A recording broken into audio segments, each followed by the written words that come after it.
गोवा के हिसाब से, लोकल कैलेंडर के हिसाब से जन्माष्टमी है। अंतर्राष्ट्रीय कृष्ण भावनामृत संघ में पूर्ण विश्व भर हम 7 तारीख को जन्माष्टमी मनाएंगे और वास्को में बड़े धूमधाम से हम 10 तारीख को विद्याधिराज भवन में इसका सामूहिक आयोजन करेंगे। जन्माष्टमी की पूर्व संध्या पर कुछ भगवान कृष्ण के जन्म और उस समय के जो सर्कमस्टांसेस, उस समय की जो क्या कहते हैं परिस्थितियां थी, उसके ऊपर हम चर्चा करने का प्रयास करें। जय राधा माधव कुंज बिहारी,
गौर भक्त वृंद की जय। तो आज के इस सत्संग कार्यक्रम में हम भगवान के अवतरण, भगवान के देवकी और वसुदेव के देवकी के गर्भ में आने के ऊपर चर्चा करेंगे। तो हमने देखा बलराम जयंती अभी होकर के गई। बलराम जयंती इस पौर्णिमा, क्या कहते हैं, श्रावणी पौर्णिमा, रक्षाबंधन का दिन, ये बलराम जी का हैप्पी बर्थडे। और उसके 8 दिन के बाद, पौर्णिमा के बाद फिर भाद्रपद शुरू हो जाते हैं। सो भाद्रपद कृष्ण अष्टमी बलराम जयंती। सो कृष्ण जयंती। सो हम देखते हैं कि एक्चुअली दोनों की तिथियों में 7 दिन का अंतर है, लेकिन इसके बीच में 1 वर्ष गुजर जाता है। सो बलराम जी और कृष्ण के जन्म में 1 साल 7 दिन का अंतर है। तो बलराम जी का जन्म हुआ, हमने देखा कि इस प्रकार से दूसरे दशम स्कंद के दूसरे अध्याय के 8वें श्लोक में बलराम जी के अवतरण का वर्णन आता है। देवक्या जठरे गर्भम शेषाख्यम धाम मामकम तान सन्निकृष्य रोहिण्या उदरे सन्निवेशय। भगवान कृष्ण योग माया को कहते हैं कि शेषाख्यम धाम मामकम, मेरा धाम, धाम अर्थात जहां पर व्यक्ति रहता है उसे धाम कहते हैं। व्यक्ति के रहने के निवास स्थान को धाम कहते हैं। तो भगवान कहाँ रहते हैं? अनंत शेष के ऊपर रहते हैं। तो अनंत शेष के ऊपर भगवान विराजमान है, इसलिए वो उनका धाम है। लेकिन हम जहाँ रहते हैं उसे हम गृह कहते हैं, हम तो उसे धाम नहीं कहते। तो धाम और गृह में क्या अंतर है? धाम ये 3 गुणों से परे है, लेकिन जो प्रकृति के 3 गुणों के अधीन है वो गृह है। सो हम प्रकृति के 3 गुणों के अधीन हैं और हम रहते हैं घर में एक, यस, पति पत्नी 2 बच्चे, कभी कभी दादा दादी वगैरह भी होंगे, लेकिन सबका एक दूसरे के साथ कभी ना कभी बचता है कि नहीं? इनफैक्ट कभी कभी नहीं बचता, बचता तो हमेशा ही कभी कभी नहीं बचता। सो क्यों बचता है? क्योंकि प्रकृति के 3 गुण कार्य कर रहे हैं। सो प्रकृति के 3 गुण जब कार्यरत हो जाते हैं तो वो गृह कहलाता है। और जहाँ प्रकृति के 3 गुणों का स्पर्श नहीं है वो धाम है। सो देवक्या जठरे गर्भम शेषाख्यम धाम मामकम ताम सन्निकृष्य रोहिण्या उदरे सन्निवेशय। सो बलराम जी आते हैं देवकी के गर्भ में, देवकी के गर्भ को पवित्र करने के लिए, और जितना थोड़ा सा अंश मात्र जो बची हुई है इम्प्योरिटीज उन्हें निकालने के लिए श्री श्री निताई गौर महाप्रभु की जय। और फिर देवकी के गर्भ को भगवान के आने के लिए पूरी इस तरह से तैयार करने के बाद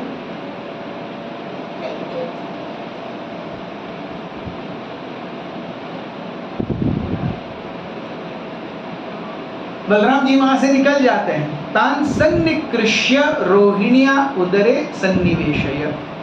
सो रोहिणी के उदर में आप उन्हें स्थानांतरित कर दीजिए, ऐसा भगवान योग माया से कहते हैं। सो इसके बाद क्या होगा? अथा अहम अंश भागेन देवक्या पुत्रताम शुभे प्राप्स्यसि त्वं यशोदायां नंद पत्न्यां भविष्यसि। सो अथा अहम अंश भागेन देवक्या पुत्रतां शुभे। हे शुभे, ओ मोस्ट ऑस्पिशियस वन, मैं अपने अंश भाग के विस्तार के रूप में देवकी के गर्भ में आऊंगा। तो ये बहुत ही महत्वपूर्ण जानने योग्य कड़ी है कि देवकी के गर्भ में जो आए वो पूर्ण पुरुषोत्तम भगवान कृष्ण नहीं थे। उनका एक अंश विस्तार थे। ये हमने बलराम जी के जन्म दिवस पर भी ये कथा बताई थी। किस प्रकार से बलराम जी का विस्तार होता है। भगवान कृष्ण से सर्वप्रथम बलराम जी विस्तरित होते हैं दाहिने भाग से, वाम भाग से लेफ्ट हैंड साइड से राधा रानी का विस्तार होता है। सो बलराम जी बल देते हैं, बल का प्रतीक है, राधा रानी कृपा का प्रतीक है। सो बल और कृपा मिल करके जीव भगवत प्राप्ति कर सकता है। इस भौतिक जगत से, प्रलोभनों से, अपने अस्तित्व से, बेस मेंटालिटीज, अनर्थों से लड़ने के लिए जीव को बल चाहिए। ये बल मिलने के बाद भी जीव वहां से फिसलता रहता है। जीव परमानेंट वहां नहीं रहता, वो फिसलता रहता है। तो फिसलता है, इसीलिए उसे कृपा भी चाहिए। तो जब बल मिलता है वो ऊपर चढ़ने का प्रयास करता है, कई बार फिसलता है, फिर से ऊपर चढ़ता रहता है, चढ़ता रहता है, लेकिन अल्टीमेटली उसे जो लेकर के जाती है वो कृपा है। सो बलराम जी भगवान का प्रथम विस्तार है। उनसे प्रथम चतुर्व्यूह आते हैं, संकर्षण, अनिरुद्ध, वासुदेव और प्रद्युम्न। ये संकर्षण, अनिरुद्ध, वासुदेव और प्रद्युम्न हम सभी जीवात्माओं के मन, बुद्धि, अहंकार और चित्त का प्रतिनिधित्व करते हैं। हम सभी के अंदर, हर एक जीव के अंदर, चाहे वो कोरोना वायरस ही क्यों ना हो, उसके अंदर भी मन, बुद्धि, अहंकार और चित्त है। ये सूक्ष्म है, ये स्थूल नहीं है। मन, बुद्धि, अहंकार ये स्थूल नहीं है। It has nothing to give and take with the size of the individual या ऑर्गेनिज्म। ओ मैं 5.5 फुट का 80-90 किलो वजन का व्यक्ति हूँ, तो मेरे अंदर मन, चित्त, बुद्धि है, अहंकार है, और एक कोरोना वायरस उसके अंदर नहीं, ऐसा नहीं है। वो भी जीवित है, उसके अंदर भी ये सब है। कोरोना वायरस कितना छोटा है पता है? साइंटिफिक एक डेटा निकला था कि दुनिया भर के जितने कोरोना वायरस हैं, पूरी दुनिया को जिन्होंने सेकेंड वेव में, फर्स्ट वेव में, आप जो भी वेव ले लीजिए, उसमें उसने जितना त्रस्त किया, पूरी दुनिया के कोरोना वायरस एक हो जाएंगे, एक साथ ले लेंगे, तो उनका वजन 1.5 ग्राम है। पूरी दुनिया के कोरोना वायरस एक साथ आएंगे तो उनका वजन कितना भरेगा?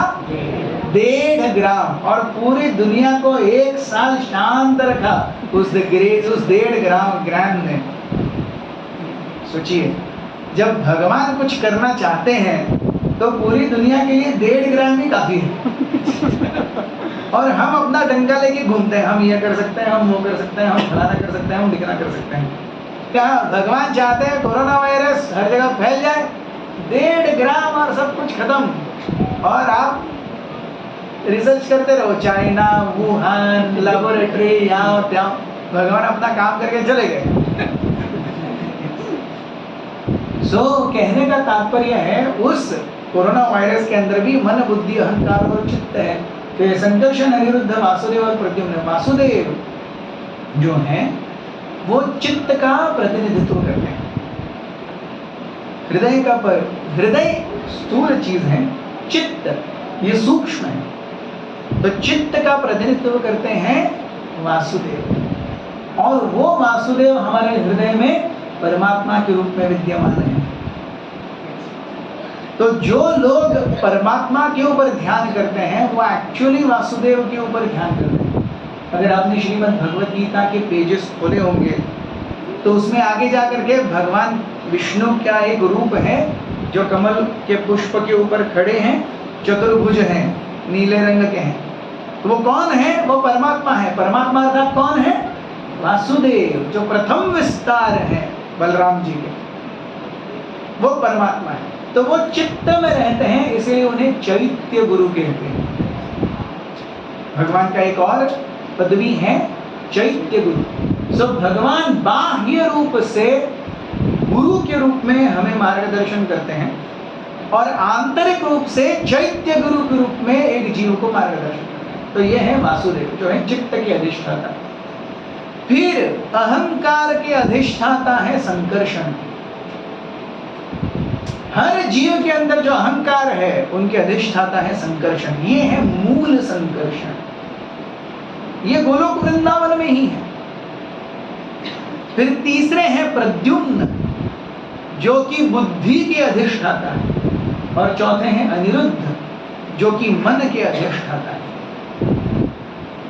इन प्राथमिक संकर्षण से, इन मूल संकर्षण से फिर उनका मूल संकर्षण का विस्तार होता है नारायण के रूप में।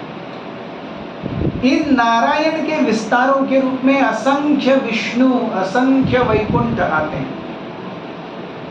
इन नारायण का अगला विस्तार होता है फिर से एक बार चतुर्व्यूह के रूप में, द्वितीय संकर्षण अनिरुद्ध, वासुदेव और प्रद्युम्न। तो ये जो द्वितीय संकर्षण है वो महासंकर्षण है। प्रथम संकर्षण मूल संकर्षण, द्वितीय संकर्षण महासंकर्षण।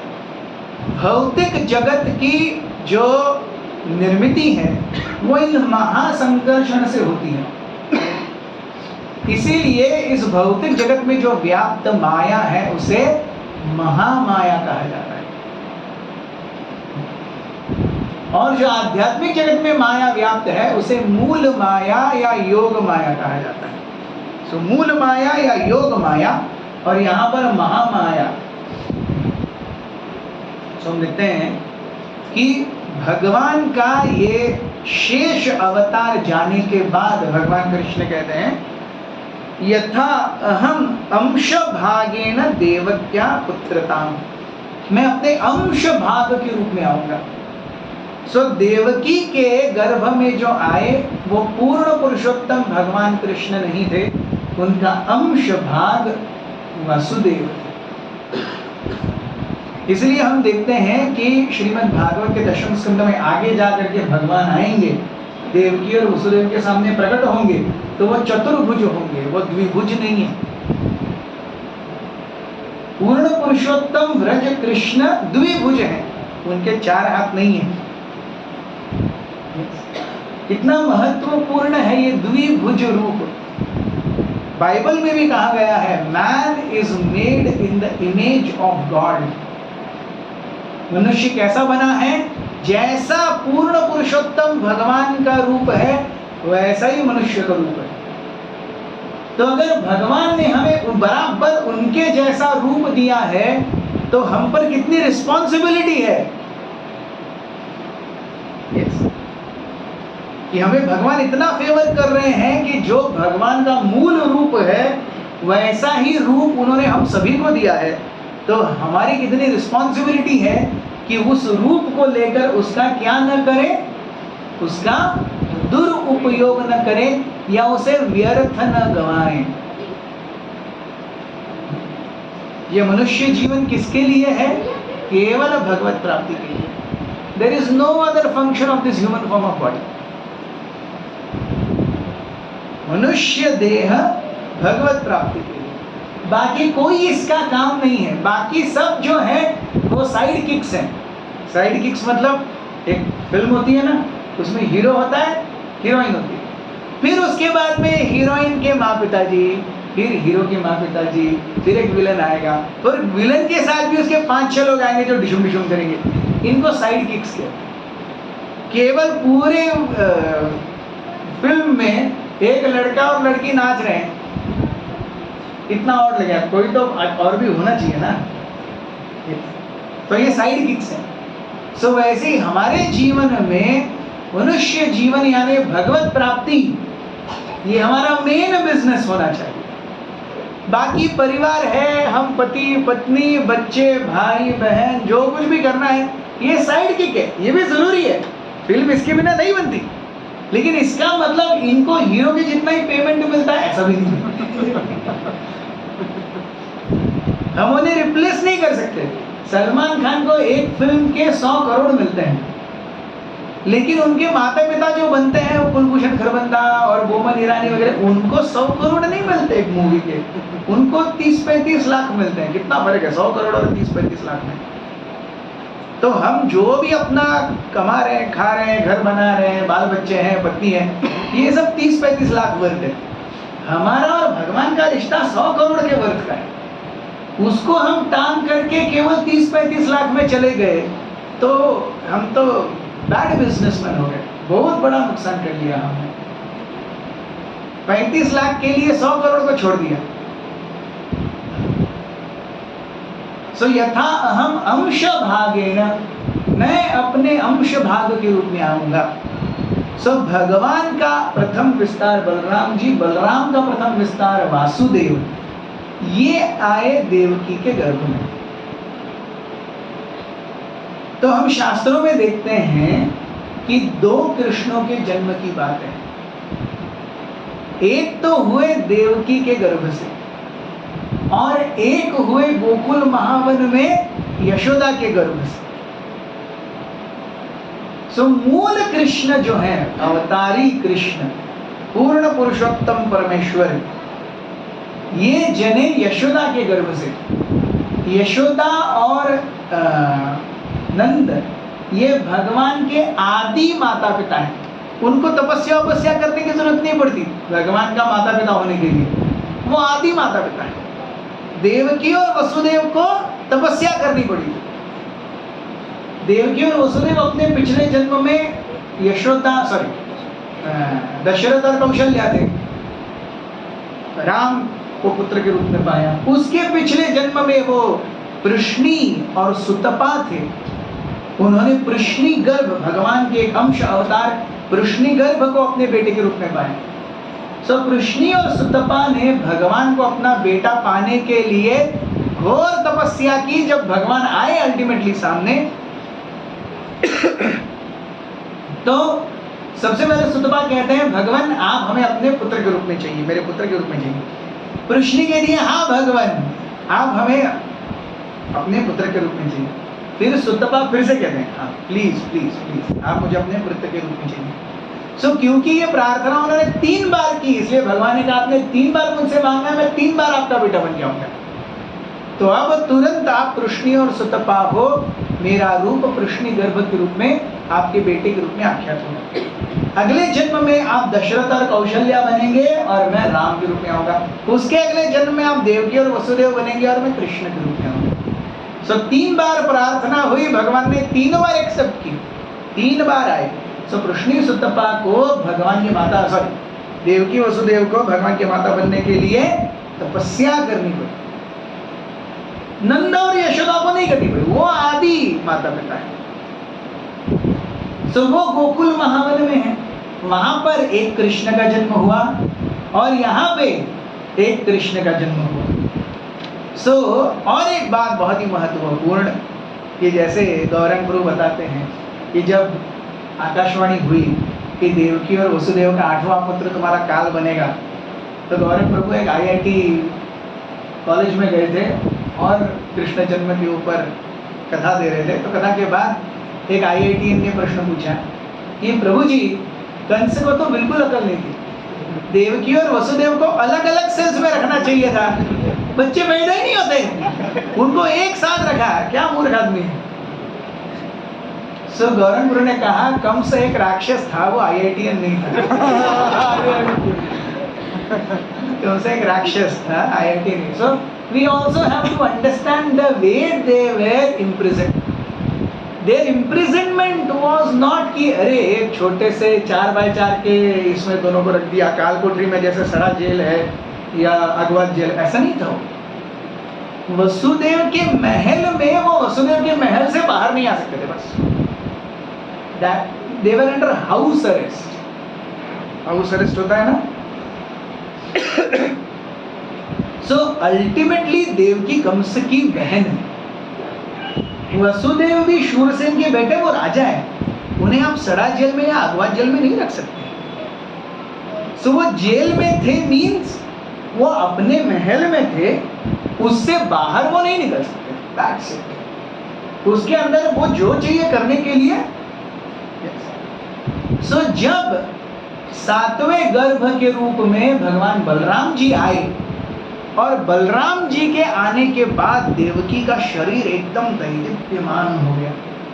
पूर्ण पुरुषोत्तम भगवान आए हैं, देवकी क्या सुंदर लग रही थी। तब कंस को लगा कि अब कुछ तो गड़बड़ है, तो अब उनको थोड़ा और ज्यादा स्ट्रिक्टली लेना चाहिए। तब उनको चेंज किया गया। और फिर उनको एक छोटी काल कोठरी में लाया गया देखने के लिए कि अब गड़बड़ हो सकती है। तो आकाशवाणी हुई है 8वां गर्भ, अभी 7वें गर्भ से थोड़ा सा पकड़ेंगे तो अच्छा है। सो तब उनको वो छोटे जेल में वगैरह लाया गया था, काल कोठरी में बंद गए, तभी उस समय केवल, बाकी वो अपने से थे।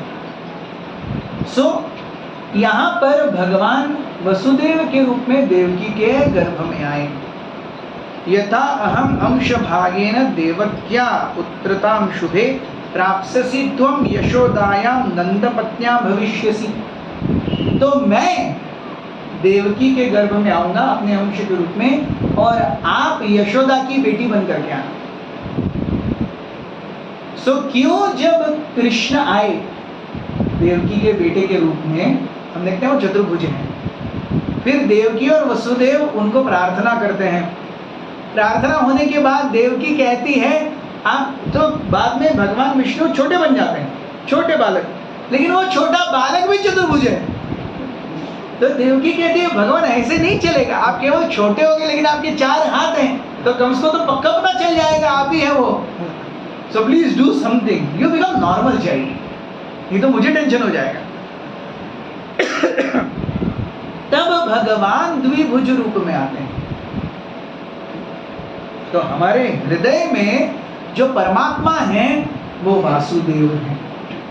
इसलिए श्रीमद् भागवत की शुरुआत ओम नमो भगवते वासुदेवाय। वो भगवान जो हम सभी के हृदय में वासुदेव के रूप में है, हमें भगवत कथा भगवत तत्व जानने की प्रेरणा दें, उसके लिए आशीर्वाद दें।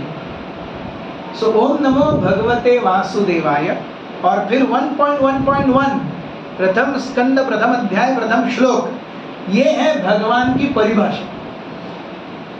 सो भागवत सबसे पहले भगवान की परिभाषा देता है। अरे भाई भगवान कौन है? जन्माद्यस्य यतोन्मयात् इतरतश्चार्थेष्वभिज्ञस्वराट् तेने ब्रह्म हृदयः आदिकवये मुह्यन्ति यत्सूरयः तेजो वारी मृदाम यथा विनिमयो यत्र त्रिसर्गो अमृषा धाम्ना स्वेन सदा निरस्तकुहकं सत्यं परं धीमहि। ये है भगवान का डेफिनेशन। सो कोई अगर कहे अरे हम तो साइंटिफिक हैं, हम तो केवल साइंस मानते हैं, तो उनको बोलना चाहिए साइंस में डेफिनेशंस होते हैं हर चीज़ के, तो भगवान का भी डेफिनेशन है। अच्छा भगवान का डेफिनेशन है, क्या है वो? बोले वो भागवतम का 1.1.1 पढ़ो, ये भगवान का डेफिनेशन है। भगवान कौन है? प्रथम स्कंद के प्रथम अध्याय का पहला श्लोक, भागवतम का पहला श्लोक, ये बताता है भगवान कौन है।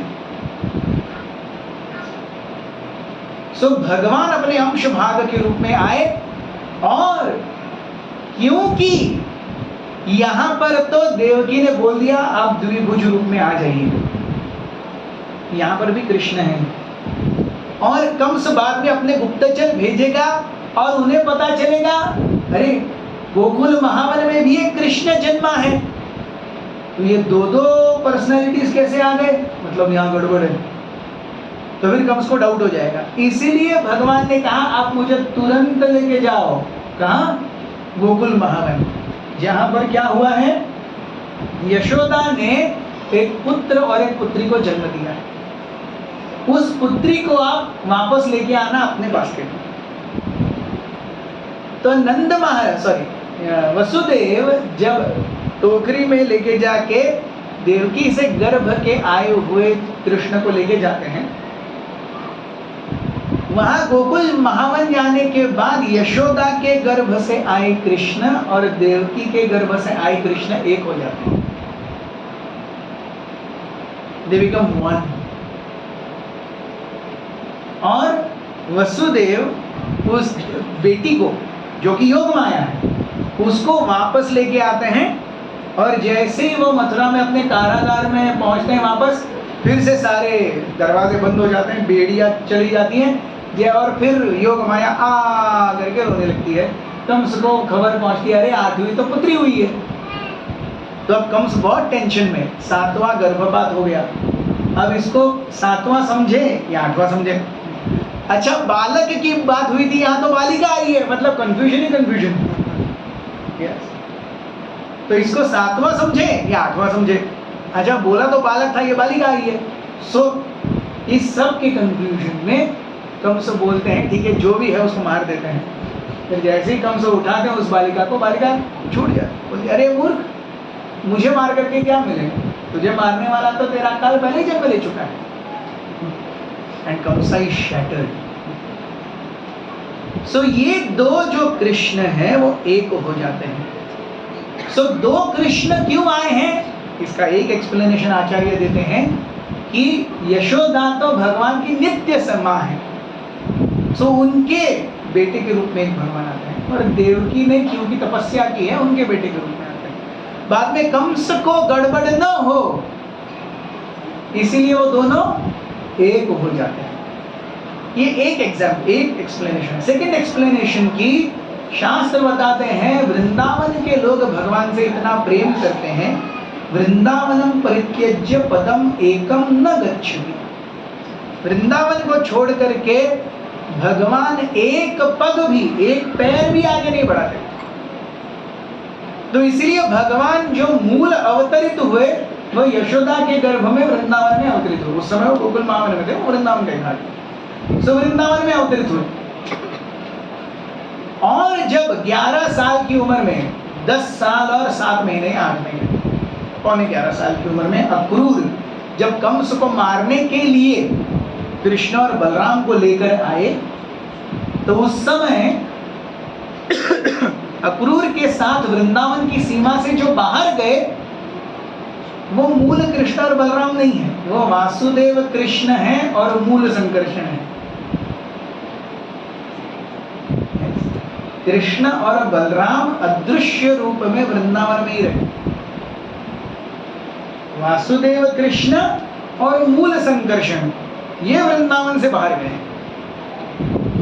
और ये जो जिंक्स है, ये जो पहेली है, ये कहाँ सॉल्व होती है? हम अगर श्रीमद् भागवत पढ़ेंगे तो उसमें लिखा गया है कि अक्रूर जब कृष्ण और बलराम को बाहर लेके जा रहे, तो जैसे ही अक्रूर वृंदावन की सीमा पार करते हैं, उन्हें यमुना दिखती है, वे कहते हैं मुझे स्नान करना है। तो कृष्ण और बलराम खड़े हैं, अक्रूर जी स्नान करने जाते हैं। स्नान करने जाते हैं तो यमुना में अक्रूर जी को कृष्ण बलराम दिखते हैं पानी के अंदर, और अक्रूर जी बोलते हैं अरे आप यहाँ क्या कर रहे हैं? नहीं आप स्नान करने आएगा तो हम भी स्नान करने आए। तो फिर अक्रूर जी के साथ वो बाहर आते हैं। वो जो हैं वो वासुदेव कृष्ण और मूल संकर्षण है, जो यमुना से बाहर आए अक्रूर जी के साथ, और फिर वो अक्रूर जी के साथ चले। तब तक भगवान कृष्ण जो पूर्ण पुरुषोत्तम है और बलराम जी हैं वो वापस वृंदावन चले गए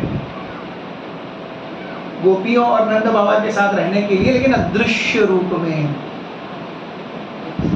सो भगवान क्या करते हैं? भगवान केवल 2 चीजें करते हैं। भगवान गोचारण करते हैं, रासलीला करते हैं, बाकी भगवान को किसी से लेना देना नहीं है। इवन वृंदावन में जितने असुरों का उद्धार है, कृपया सभी थोड़ा आगे आ जाओ, सभी आगे आ जाओ, माता जी आगे थोड़ा स्पेस।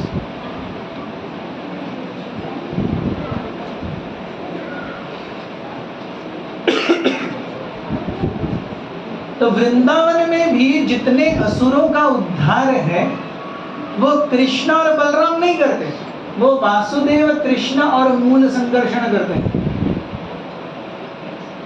जितने असुरों का उद्धार हुआ है, बकासुर, अघासुर, अरिष्टासुर, व्योमासुर, शकटासुर, इन सब का जो कृष्ण के यहाँ पर उद्धार हुआ है वो वृंदावन कृष्ण नहीं है, वो वासुदेव कृष्ण है।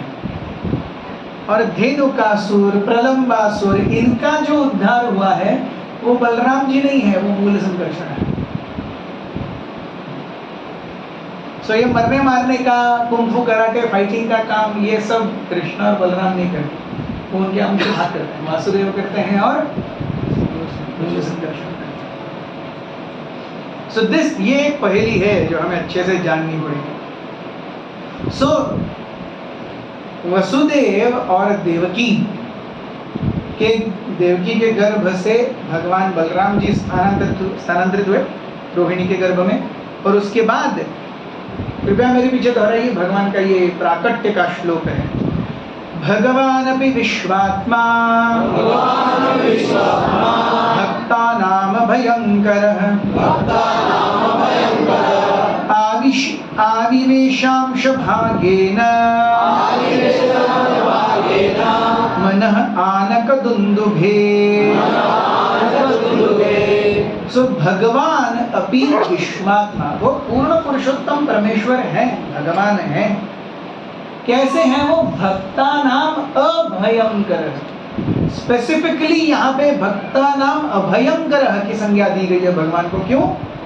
क्योंकि उस समय वो देवकी और वसुदेव को अपने भय से मुक्त करने के लिए आए। देवकी और वसुदेव दोनों भय में हैं। कंस क्या करेगा? पहले ही 6 बच्चों को मार चुका है। तो देवकी और वसुदेव भय में हैं, उनको अभय देने के लिए भगवान आए हैं, इसलिए वो अभयंकर है। कैसे आए? आविशेष, आविशेष अर्थात प्रवेश किया, अंश भागेन। सो भगवान ने अपने अंश भाग में प्रवेश किया देवकी के गर्भ में। देवकी के गर्भ में नहीं, मना आनक दुंदुभे। अनक दुंदुभी वसुदेव का एक और नाम है, अनक दुंदुभी। दुंदुभी यानी ड्रम। अनक दुंदुभी। जब वसुदेव का जन्म हुआ था, देवताओं को पता था कि ये महान व्यक्तिमत्व भगवान कृष्ण के माता पिता बनेंगे, इनके यहाँ से पूर्ण पुरुषोत्तम भगवान आएंगे बालक के रूप में। तो जब उनका जन्म हुआ तो अनेक अनेक ढोल नगाड़े बजाए गए देवताओं के द्वारा। पुष्प वृष्टि से उनका स्वागत हुआ। बच्चे ही हैं वो भी। तो अनेक दुंदुभियां बजी जब वसुदेव का जन्म हुआ, इसीलिए उनका नाम अनक दुंदुभी। सो भगवान कैसे आए? सबसे पहले मन आनक दुंदुभि, अनक दुंदुभि के मन में आए। सो भगवान का जन्म ये साधारण जन्म नहीं है। न बलराम जी का जन्म साधारण है, न कृष्ण का जन्म साधारण है। हम देखते हैं हम कैसे वो माता पिता एकत्रित हुए, उनके समागम से हम एक छोटे से मूंगफली के दाने के जैसे अपने माँ के गर्भ में आ गए। वहां से फिर 9 महीने बड़े हुए, 9 महीने के बाद माँ के गर्भ से बाहर आए। ऐसे हम आ गए, अपने माता पिता एकत्रित आए इसलिए हम आए। भगवान ऐसे नहीं आए, अपनी इच्छा से अपने पिता अनक दुंदुभि या वसुदेव के हृदय में आए पहले। फिर सबिभ्रत पौरुषम धाम भ्राजमानो यथा रविः दुरासदो अति दुर्धर्षो भूतानां संभवुः।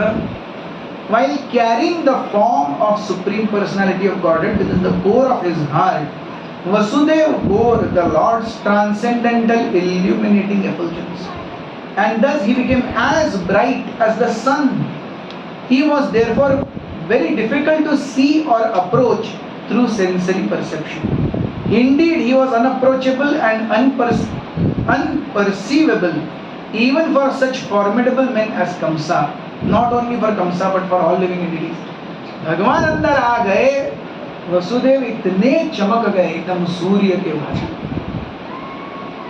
तो कंस जैसे महाबलशाली व्यक्ति को भी उनके सामने आना, डायरेक्ट कांटेक्ट मुश्किल हो गया।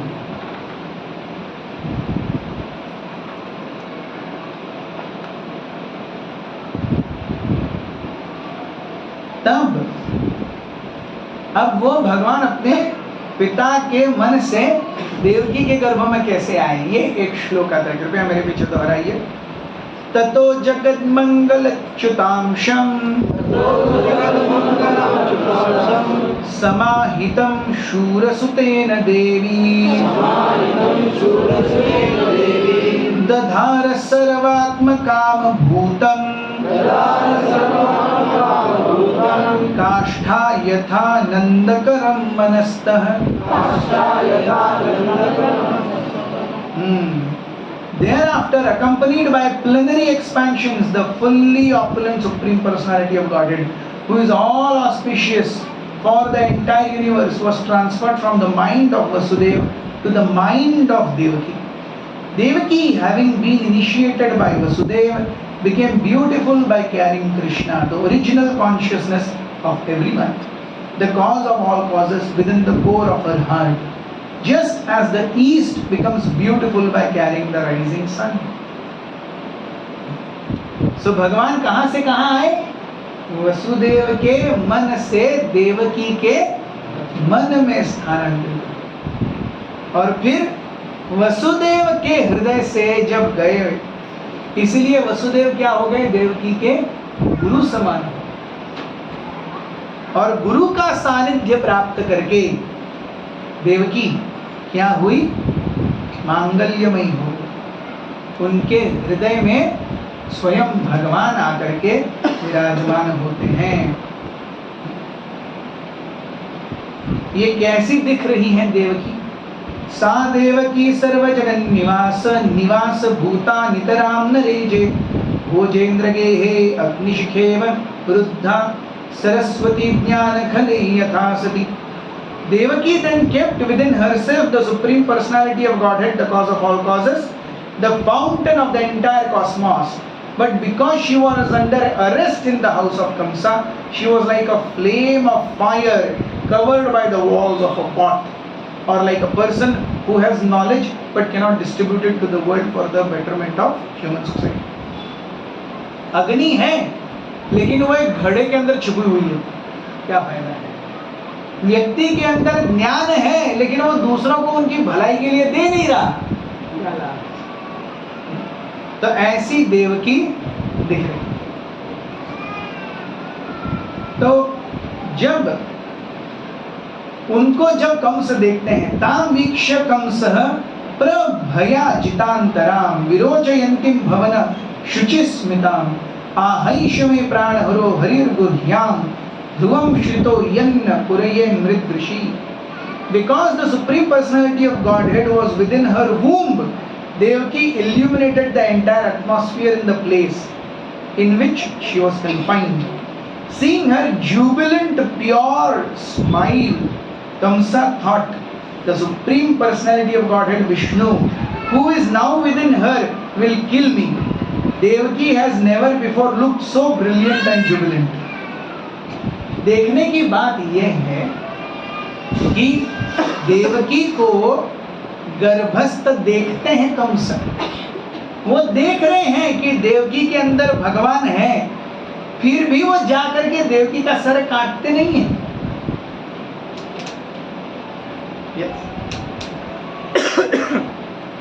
ऐसा नहीं था कि एक ही रात में भगवान वसुदेव के हृदय में आए, उसी 10 बजे हृदय में आए, 12 बजे देवकी वसुदेव के हृदय से देवकी के हृदय में, और सुबह 4 बजे जन्म हो गया। ऐसा नहीं हो। देवकी अच्छे से गर्भवती रही। तो प्रश्न उठता है, कंस मार सकते थे ना, आराम से मार सकते थे, क्यों नहीं मारा? ये बुद्धि नहीं हुई उनको। अरे उसे मारा जा सकता है, शी इज कंप्लीटली कैप्चर्ड, वो तो उनके अधीन है। बस बोलना है, एक तलवार लेके जा, मार दे, सर धड़ से अलग कर दे। लेकिन उस समय कंस की वो मति नहीं चली। तो यहाँ हम देखते हैं कि भगवान हमारे मन, हमारी बुद्धि पर कैसे नियंत्रण रखते हैं। ऐसी कथा रामायण में भी आती है। कुंभकर्ण ब्रह्मा जी को प्रसन्न किए और उनके मन में था कि अरे मैं 6 महीने जागूंगा और उसके बाद 1 दिन सोऊंगा। तो इतने महाभीमकाय व्यक्ति हैं, 6 महीने जागेंगे तो कितना खाएंगे? सबसे पहले तो ये बात है। और उसके बाद 1 ही दिन सोएंगे, मतलब कितना उत्पात मचाएंगे वो। तो जब वो वर मांगने वाले थे, ब्रह्मा जी ने सरस्वती को उनकी जिह्वा पर भेज दिया। बोले थोड़ा ट्विस्ट करो टंग, कच्चा पापड़ पक्का पापड़। तो 6 महीने कार्य और 1 महीना 1 दिन नींद को बदल दिया। मुझे 6 महीना नींद चाहिए, उसके बाद 1 दिन में जाऊंगा। ब्रह्मा जी तुरंत बोले तथास्तु, और गायब हो गए। और फिर ये सोच रहे मैंने क्या मांग लिया, इधर गड़बड़ हो गई। So at no point of time we are independent. We should never think we are independent. हम क्या कार्य कर रहे हैं सबको, सब सारे देवताओं को सब पता है, और वो जब चाहे हमसे गड़बड़ी करवा सकते हैं, और वो करवाते भी हैं। ऐसा नहीं कि नहीं करवाते, हम जानते हैं। एक बार एक तपस्वी, एक साधु बहुत तपस्या कर रहे थे, बहुत तपस्या। इंद्र को टेंशन हो गया, अरे ये तपस्या करता रहेगा तो ये इंद्र पद के लिए क्वालिफाई कर जाएगा, तो एक पद के लिए 2 कॉम्पिटिटर हो जाएंगे, तो ऐसा नष्ट करो, न रहेगा बांस न बजेगी बांसुरी। इंद्र एक अच्छे राजा, एकदम सीधे साधे राजा के रूप में आए और बोले महानुभाव, दंडवत प्रणाम किया, बोले महानुभाव मैं यहाँ पे रास्ता घूम गया हूँ, मुझे थोड़ा पानी चाहिए। अरे ठीक है पानी, साधु ने पानी दिया। तो इंद्र ने कहा ये अभी मैं यहाँ से थोड़ा बाहर जाऊंगा, मैं 1-2-4 दिन के बाद फिर से शिकार के लिए आऊंगा, तब तक के लिए मेरी ये तलवार आप रख लीजिए। और वो तलवार एकदम सुंदर चमकती धारदार। साधु ने बोला ठीक है, साधु ने रख दी, इंद्र चले गए। अब वो 2 दिन हो गए, 4 दिन हो गए, 10 दिन हो गए, 1 महीना हो गया, 2 महीना हो गया, वो राजा तो वापस आए नहीं। वो आएंगे भी नहीं, उनका काम ही नहीं है वापस आना, वो तो देके चले गए। अब उस साधु के मन में आया यार इतनी सुंदर तलवार है, थोड़ा चला के देखता हूँ। उन्होंने लिया, एक छोटे बाजू के एक छोटे से पेड़ पर टक किया, वो पेड़ की टहनी गिर गई। और एक जगह टेस्ट किया और एक टहनी गिर गई। फिर उन्होंने पेड़ को टक्कर के मार दिया, पेड़ गिर गया। फिर हाथी सामने से जा रहा, उसको मारा, हाथी का सर कट गया। ऐसे करते करते वो साधु जो हरि कथा और भगवान नाम के मार्ग पर चल रहे थे, पूरे डाकू बन गए। पूरे डाकू बन गए। yes. प्रताप किसने किया? इंद्र ने। क्या किया? एक प्रलोभन दे दिया बस तलवार। वो इंद्र ने कुछ बातचीत नहीं की। So this is the way. ये ऐसे देवतागण हमारी कमियों का क्या करते हैं? फायदा उठाते हैं हमारी कमियों का। तो ऐसे हमारी कमियों का फायदा केवल हमारे शत्रु, बिजनेस, ये वो ऐसा नहीं होता। वो देवतागण भी कमियों का फायदा उठाते हैं। जब कुंती को दुर्वासा मुनि ने मंत्र दिया, इस मंत्र में आप जिस देवताओं को बुला के वो आ जाएंगे, आपको पुत्र दे देंगे। तो कुंती ने टेस्टिंग के रूप में, mic testing, hello check check check, Surya Dev को बुला दिया। सूर्य आ गए और उनके साथ पिछले बार के एक बहुत महान आतताई राक्षस जिनका नाम था सहस्त्र कवच लेके आए और कुंती के हाथ में बच्चे को रख दिया। तो सहस्त्र कवच एक छोटा सा बच्चा बनके कुंती के हाथ में आ गया, जिसे हम कर्ण के रूप में जानते हैं। तो कर्ण है राक्षस, वो एक अलग कथा है। तो राक्षस अभी अभी उसने सूर्य देव की शरण ली थी अपनी मृत्यु से बचने के लिए। तो सूर्य देव भी उसे पीछा छुड़ाना चाहते थे, भाई तू जा, जिधर चाहिए जा, मेरे साथ मत रुक। तो जैसे ही उन्हें पता चला कुंती ने गड़बड़ करके आशीर्वाद मांगा है, तो जानबूझ करके सूर्य देव ने उस सहस्त्र कवच को दिया, क्योंकि वो जानते थे ऐसी अवस्था में he will not be accepted in society. कृपया नीचे जाइए, कृपया नीचे जाइए, बच्चे को लेकर नीचे जाइए। तो सहस्त्र कवच सूर्य जानते थे कि इस बालक को अगर बहुत अच्छा राज्य परिवार वगैरह मिला, पहले तो है वो राक्षस, फिर राज्य परिवार में आएगा तो कितना विध्वंस करेगा। Let me make it difficult for him, ताकि जितना इम्पैक्ट पड़े मिनिमल इम्पैक्ट पड़े। तो ऐसी माता के हाथ में धर दिया जो अभी पुत्र होने के काबिल ही नहीं है, शादी नहीं हुई, कहां से पुत्र हुआ। सो इसलिए माता को उसको बहाना पड़ा, वो सूत पुत्र के रूप में ये हुए। अरे तो सृष्टि ने और परमात्मा ने, भगवान ने उनके साथ बहुत अन्याय किया है। ऐसा नहीं है। आज अगर कोई बेटा रास्ते पर खोदने वाले व्यक्ति के घर में पैदा होता है और कोई अगर बच्चा अंबानी के घर में पैदा होता है, तो हम भगवान को ही नहीं बोलते भगवान कितने निर्दयी हैं, प्रकृति ने उस बच्चे के साथ में दुर्व्यवहार किया है जो रास्ता खोदने वाले के घर में पैदा हुआ है। ऐसा होता है क्या? ऐसा नहीं होता। तो कर्ण जो कुंती के गर्भ से उनकी शादी के पहले आए, उस व्यक्ति का कुछ तो इतिहास होना चाहिए, तभी तो इस परिस्थिति में आया है। Yes, for every action there is a cause. Without understanding the cause, if I only look at action from a holistic perspective, then I'll make error in judgment. मैं अगर क्लास में जाकर के बैठता हूँ, मैडम इसको 30 में से 29 दिए हैं, मुझे 11 ही दिए हैं, आप कितना पार्शियलिटी देते हैं? अरे लेकिन बेटा तूने क्या लिखा है पेपर में वो तो देख।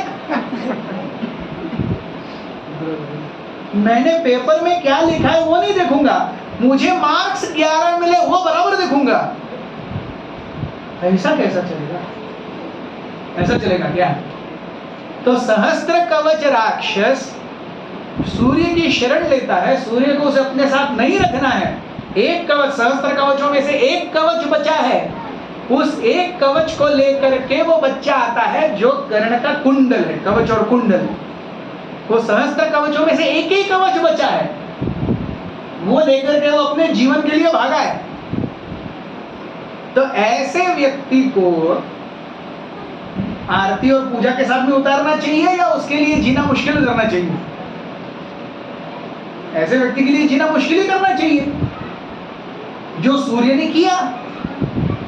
और हम दोष देते हैं नियति को, कर्ण के साथ बहुत अन्याय हुआ। ऐसा नहीं है। किसी भी चीज को उसके पूर्ण व्यवहार के रूप में समझना चाहिए, वरना हम बहुत बड़ी गलती कर देंगे। बाह्य रूप से किसी को देखेंगे तो, हमने इसका एक क्लासिक एग्जांपल दिया था। कोई अगर रोज चेन स्मोकर है, रोज 12 सिगरेट फूक रहा है, वो यहाँ पर आता है तो प्रभु जी मैं रोज 12 सिगरेट फूकता हूँ, मैं हरे कृष्णा जप कर सकता हूँ? हाँ, क्यों नहीं कर सकते? आप कर सकते हैं। तो हरे कृष्णा जप करते करते यहाँ पर आते हुए, प्रसाद खाते हुए, भक्तों की सेवा करते करते वो 4 महीने के बाद आके बोलता है प्रभु जी अब मैं केवल 5 सिगरेट रोज फूकता हूँ। मैं बोलता हूँ वेरी गुड। अब ये कोई तीसरा सुन लेता है, प्रभु जी हमको तो बोलते 4 नियम पालन करने चाहिए, और वो पट्टा बोल रहे प्रभु जी को मैं 5 सिगरेट फूकता हूँ, प्रभु जी बोलते वेरी गुड। मतलब प्रभु जी का और इसका पक्का 60-गांठ है। प्रभु जी भी पक्का 6-7 फूकते होंगे, तभी तो इसको 5 फूकने के लिए वेरी गुड बोल रहे हैं। तो बिना कॉन्टेक्स्ट जाने केवल उस 1-2 वाक्य से हम जब कुछ रेफरेंस निकालते हैं, प्रभु जी ने ये कहा, any word, any instruction, any sentence always has a context, always has a context. So out of context nothing can be taken. So यहाँ पे कर्ण के जन्म को भी आउट ऑफ कॉन्टेक्स्ट लेने की जरूरत नहीं है। सृष्टि ने उनके साथ अन्याय किया है, विधाता ने उनके साथ बहुत अन्याय किया है। उसने पिछले जन्म में क्या अन्याय किए होंगे तो आप उसके मुंह पे लात भी नहीं मारेंगे। अभी जो उनके लिए रो रहे हो, कर्ण कर्ण कर्ण हीरो बोल के। So understanding things in their proper perspective and then making a logical judgment, for that we need direction of Guru. For that we need direction of qualified people. इसलिए हम देखते हैं पहले बहुत सारे ग्रंथ नहीं रचे जाते थे, केवल जो उपयुक्त है लिखने के लिए वही लोग ग्रंथ लिखते थे। आजकल के जैसा हर कोई YouTube चैनल खोलेगा, हर कोई कंटेंट डालेगा, उस कंटेंट में पहले से लेकर माँ बहन के ऊपर 36 गालियां होंगी और वो कंटेंट वायरल हो जाएगा, उसके 1.2 मिलियन सब्सक्राइबर हो जाएंगे। ये फालतू चीज है। एवरीबडी इज नॉट, राजा बनने के लिए everybody is not allowed to vote, but there is a scrutiny. तो कुलगुरु, राजपुरोहित, मंत्रिमंडल और राज्य के गणमान्य व्यक्ति, इतने मिलकर के ही राजा को, हाँ भाई ये नहीं होने वाला है, अब ये होने वाला है, ठीक। लेकिन राज्य के गुप्तचर एक बार अंदर जाकर के अंदर की खबर लेते हैं, सामान्य जनता के बीच में इस व्यक्ति की क्या राय है।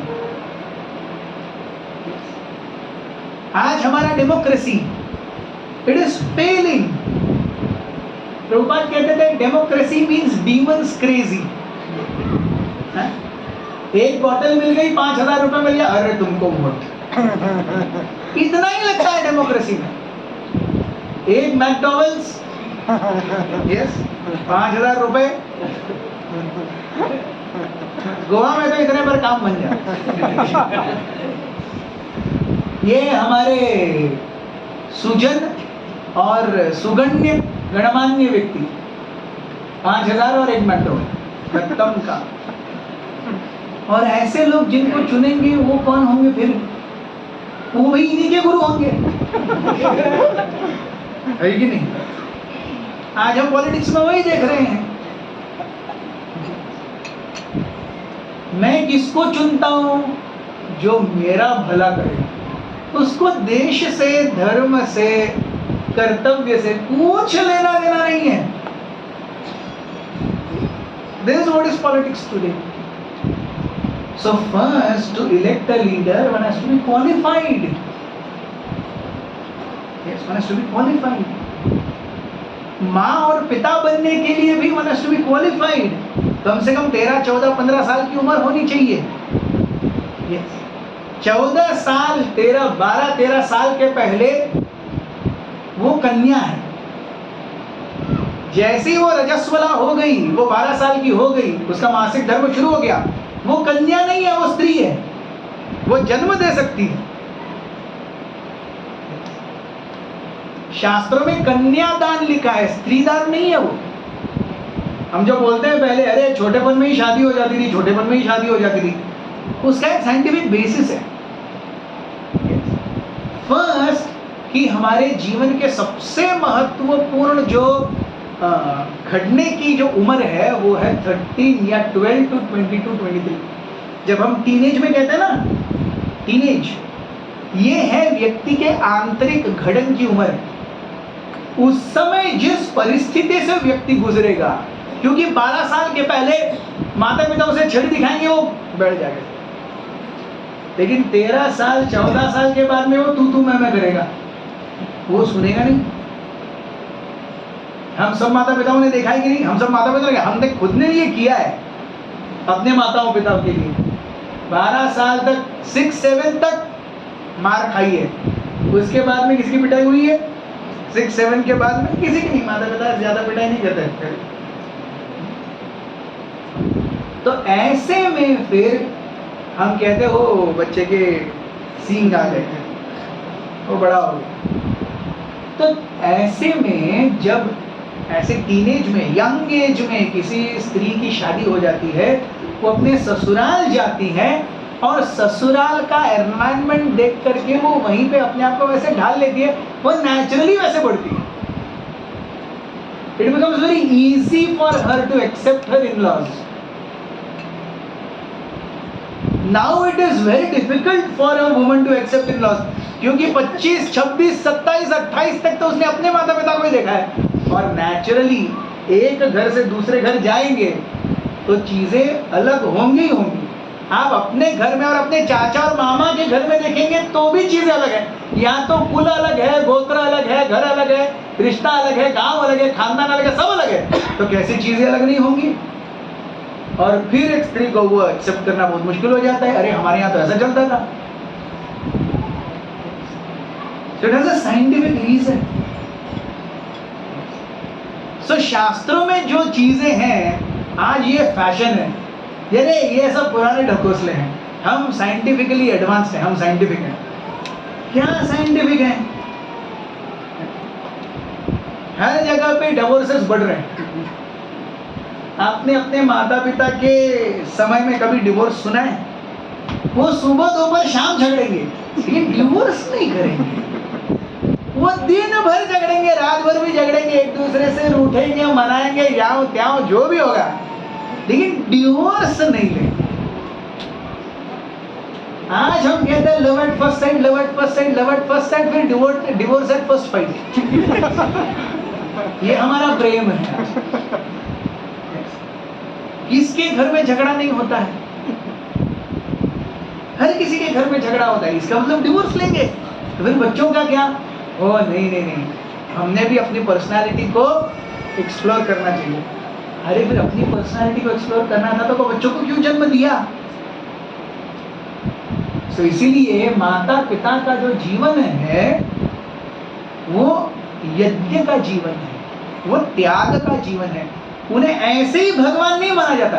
ओए मैं अपने बच्चे को जन्म दूंगा, फिर मैं डिवोर्स करूंगा, लेकिन मैं माता हूं, मैं पिता हूं, मैं भगवान का रूप हूं। अरे माता पिता भगवान का रूप क्यों है? वो असंख्य यातनाओं से गुजरते हैं, असंख्य कॉम्प्रोमाइजेस करते हैं बच्चों के लिए, उसी प्रकार जैसे भगवान कर रहे हैं। भगवान हम सब के लिए असंख्य कॉम्प्रोमाइजेस करते हैं, इसीलिए वो भगवान है। सो माता पिता भगवान का रूप क्यों है? Because they are compromising for the sake of their child, that's why they are godly. If they don't do, they are not godly.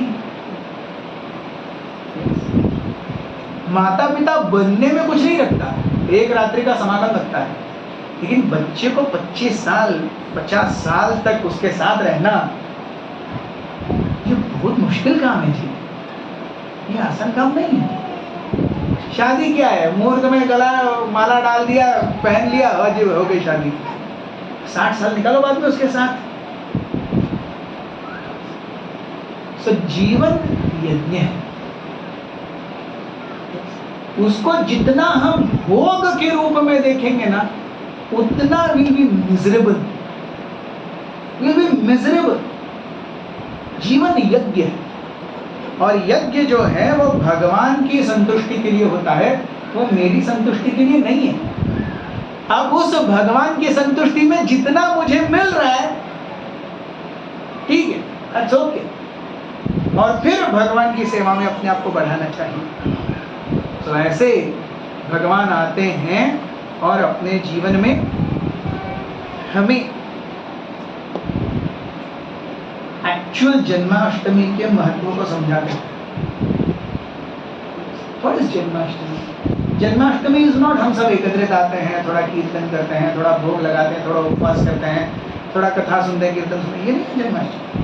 Janmashtami means हम भगवान को, जैसे देवकी ने अपने गर्भ को तैयार किया भगवान के आने के लिए, अपने हृदय को तैयार किया भगवान के आगमन के लिए, वैसे हम जब अपने हृदय को तैयार करते हैं भगवान के आगमन के लिए, तब वो जन्माष्टमी। ये है वस्तुतः अर्थ जन्माष्टमी का। May Krishna come and reside in my heart. लेकिन उसके लिए हमें साधना और कृपा का बल चाहिए, राधा रानी की कृपा चाहिए, साधना और कृपा दोनों चाहिए।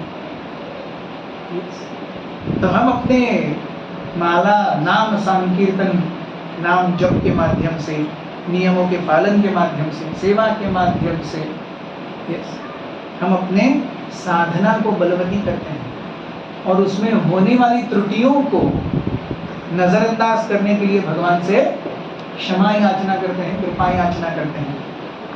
तब भगवान हृदय में आएंगे, तब वो जन्माष्टमी।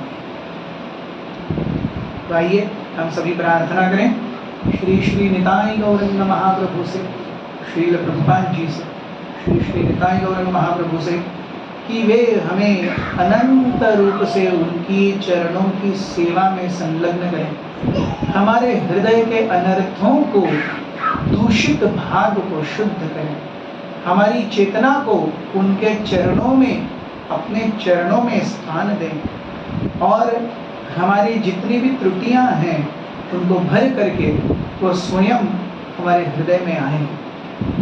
इस प्रार्थना के साथ आप सबको जन्माष्टमी की बहुत हार्दिक शुभकामनाएं देते हुए हरे कृष्ण। हरे कृष्ण।